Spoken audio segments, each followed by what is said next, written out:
I don't talk about this enough, but I feel like which is when you are in situations practicing mindfulness, right? We have a practice. You come here on Tuesdays and Thursdays if you can make it, and then maybe you have a practice outside of this.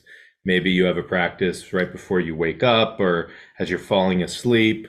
Um, you have a bit of a body scan. Maybe you're incorporating this practice into your everyday life, whatever it might be. But as you go along with the practice and learn it and become more acquainted with it and familiar with it, um, life presents itself with these circumstances, right? And there's so many options that we have in that moment in reality, right? We could freak out and get really frustrated, right? And get really angry. And that could be a reaction to that situation, right? Um, or if it's like, gee, I don't know what's going on. I have no control over this. This is the most, frustrating. I don't want to be here. Nobody wants to be here. I feel like I'm wasting my whole day. And yet, right, you drop into it and it's like, breathe, breathe. Can I be with this moment, right? Just this moment.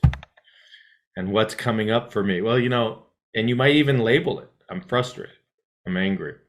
I wish I had more control over this moment. I wish I didn't have to be at the doctor's. Who knows what they're going to tell me, right? Maybe there's some fear and anxiety about going to the doctor and getting something checked, whatever that might be. But that an opportunity opens, and that we have now that you're accustomed to this practice, that just like what you did, that instead of raising your voice and going, which is we've all done, right, is breathing.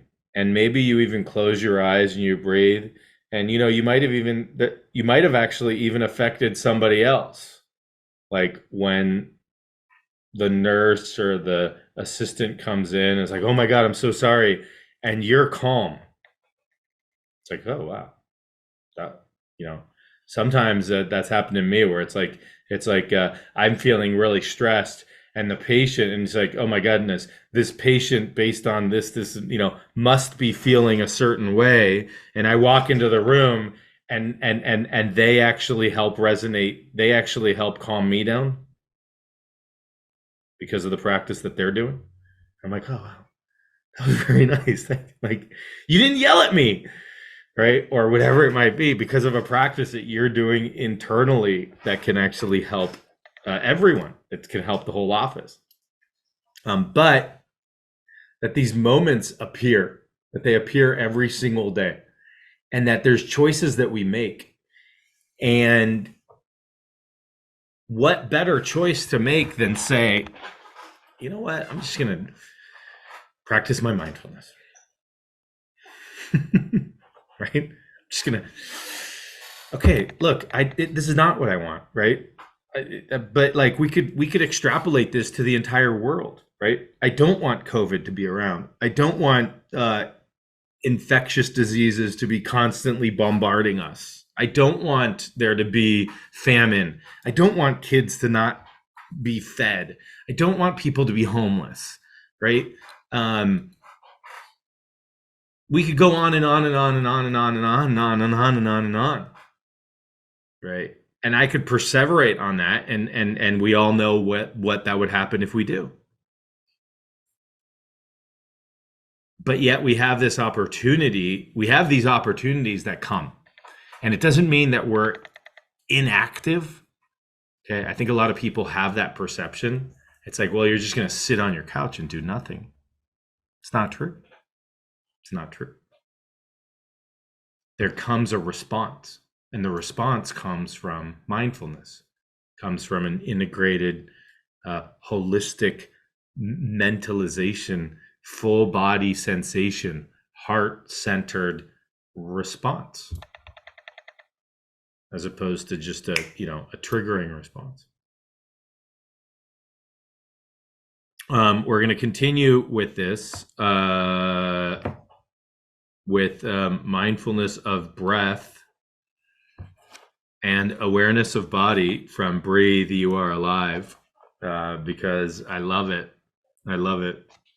The last one, so if you missed Tuesday, we went over following the breath in daily life. And essentially, that's integrating the breath into our daily life, everything that we're doing, in essence. And just like what Susie was saying, it's sort of like, every movement that we make, every activity that we do, breathe, right? And some of the examples we give is sort of like breathing in. I know that I'm moving my hand to pick up my cup of coffee. Breathing out, I'm drinking my cup of coffee. Breathing in, I'm tasting my coffee. Breathing out, I'm swallowing my coffee. Breathing in, I am sitting down. Breathing out, I'm placing the cup of coffee back on the table. Imagine, right? Just do that. Slow everything down. All your movements. When you get off at noon or wherever time zone you're at, go slow. Take it for the 10 minutes after you're done with this call. Every action, slow, intent, and mindful. I'm going to stand up. Sit down. I'm going to move in space through my room. And it's not, I'm just going to get to that side, right? It's, I'm going to move to that side as I'm aware of breathing in and breathing out. Just try it. It's quite amazing. I guarantee you, it's like this, like, it's sort of like, like when you watch like jellyfish moving in the ocean, like, do you want them to go faster? You don't really want, you're just like, come on, get there, right? Like, go. But you're like, whoa, like,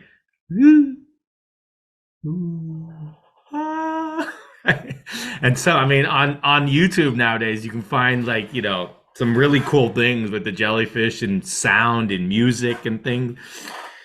Get into that sort of motion, right? Because they are just, it's sort of like they're flowing with the currents of the ocean.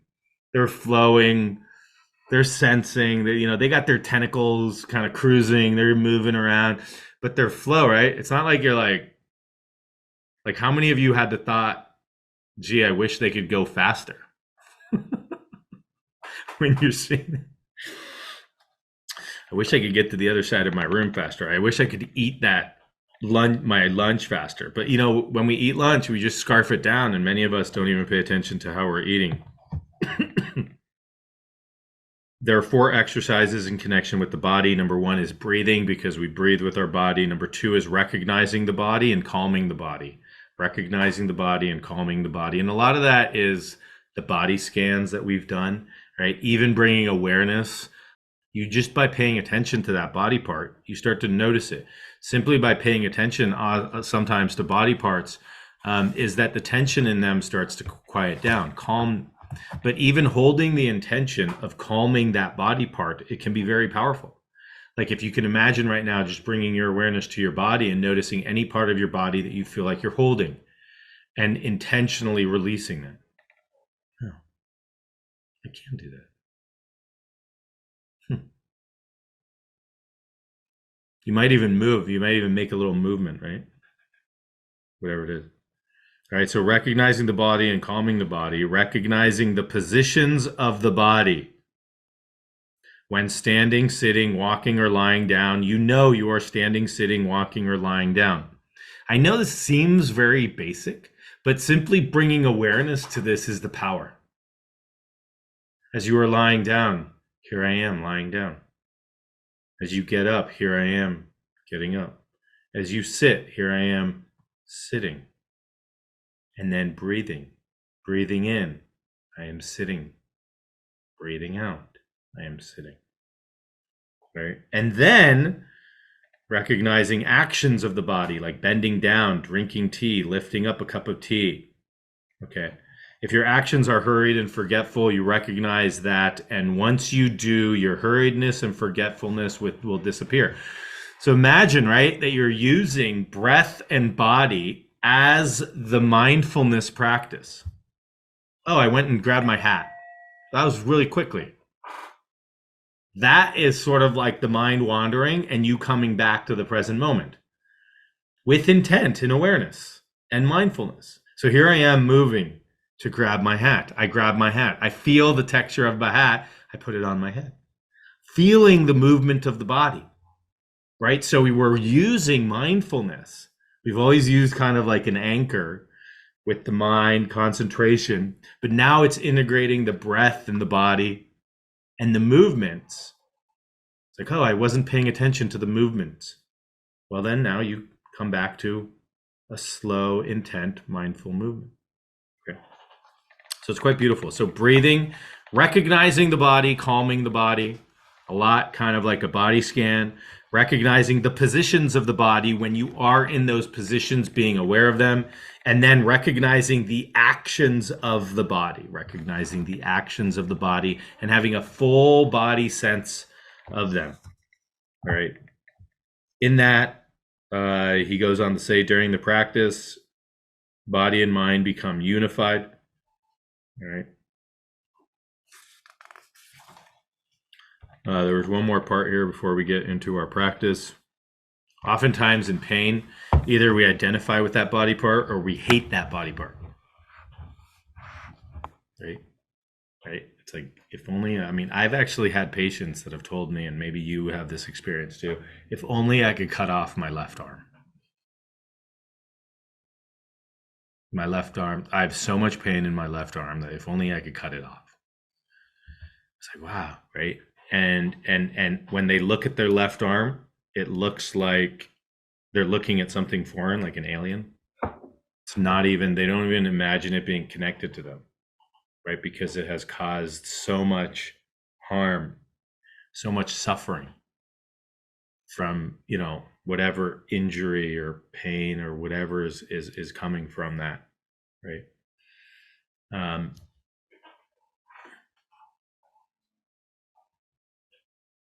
So we either identify with it, many of us do, feeling as if, you know, if your body ages, you're aging. If your body is disabled, that you're disabled. That if, you know, when your body dies, that we're done, et cetera, et cetera. Or that we want to disembody, that we don't like our body, that our body has let's say not been nice to us, and so therefore many become disembodied. Essentially, your soul or your spirit sort of detaches from your body. And you don't even identify. It's not even like, you know, you're so separated from it. And this is a process where we bring awareness to all the parts of our body, and we really try to remain embodied, that we do have this body, that we look at the wholeness of the body, that even if we have areas of pain or discomfort in the body, that we recognize it as a whole entity and not just these individual parts that are working together, and that can really help too. And so when we do these practices of mindfulness of body or breathing in the body, that as we're moving or feeling the body sitting, that we keep in mind the whole body as a whole. And we bring to our awareness, if it comes up, areas of the body that we feel as if we've disembodied from. And we see as best we can how we really try to integrate those areas into the rest of the body. Okay. Um,